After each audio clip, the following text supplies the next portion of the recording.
ஜெயபாண்டி மேல் ஒரு கேஸ் இருக்கிறது என்று நிரூபித்தால் ஜெயபாண்டி சயின்டிஸ்ட்டு 1,70,000 ரூபா நான் மதுரை நீதிமன்றத்துக்கு கொடுக்குறேன் என்று சொல்லியிருக்கிறேன். ஆகையால் 16ஆம் தேதி 9வது மாதம் அன்று மதுரை நீதிமன்றத்திற்கு போக இருக்கிறேன். என் சம்சாரத்தை கூப்பிட்ருக்கிறேன். என் சம்சாரம் வரமாட்டோம்னு சொல்லிட்டாங்க. அதனால் எங்கள் அக்காவை கூட்டுக்கு போகிறேன். இதை நிரூபிச்சிட்டாங்கன்னா, ஒரு கேஸ் இருக்குங்க ஜெயபாண்டி, நீங்கள் அவதாரம் கட்டிருக்கீங்க அப்படின்னு சொன்னால் நான் உடனடியாக நீதிமன்ற அந்த வழக்கறிஞருக்கு 1,70,000 ரூபா செல்லூர் மேலத்தோப்பில் கொற்றை சாமியானை கொற்றை போட்டு அவருக்கு வழங்க இருக்கிறேன். பத்திரிகைக்காரங்களுக்கு முன்னாடி ஜெயபாண்டி சயின்டிஸ்ட்டு. அதே மாதிரி சைபர் கிரைம்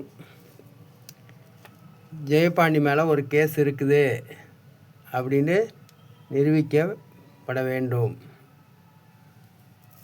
சைபர் கிரைம் நிரூபிக்கவில்லை என்றால் சைபர் கிரைம் என்னை வீட்டில் கைது பண்ணாமல் ரோட்டில் கைது பண்ணதுனால அவர்களை பணி நீக்கம் பண்ண வேண்டும்.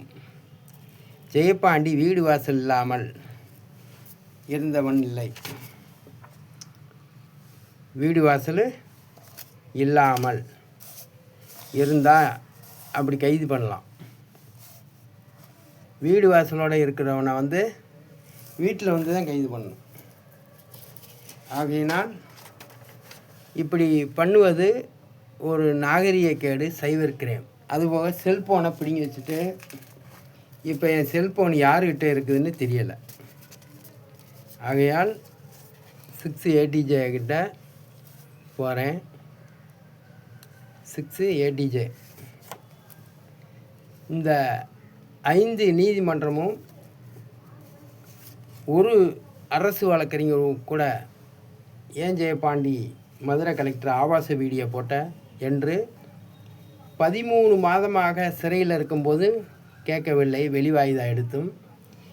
இப்போ நான் வெளியே வந்தது பிறகும் எந்த ஒரு அரசு வழக்கறிஞரும் எந்த ஒரு நீதிபதியும் ஏன் இந்த தப்பு பண்ண என்று கேட்கவில்லை. PO Jayapandi scientist. அதே மாதிரி கட்சியெல்லாம் ஆரம்பிக்கிறாங்க. கட்சி ஆரம்பிக்கக்கூடியவங்க கொள்கைன்னா எந்த ஒரு கட்சிக்கு மாற்றாக நான் இந்த மாதிரி பண்ணுறேன் அப்படின்னு சொல்லணும். அது சொல்லவில்லை. ஜெயபாண்டி சயின்டிஸ்ட்டு விஜயகுமார் சார் தான் இனி முதல் எழுதினார்.